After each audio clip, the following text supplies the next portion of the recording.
మారేడు దళాలు, మారేడు కాయలు శివునికి ఎంతో ప్రీతిపాత్రమైనవి. మా దొడ్లో పెద్ద మారేడు మొక్క ఉంది, 10 సంవత్సరాల వయసు.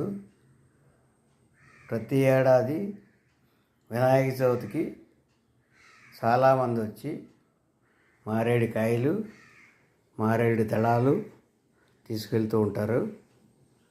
సుమారు 100 కాయలు పైగా కాస్తాయి. ఈ కాయలన్నింటినీ కూడా వేళే కోసాం.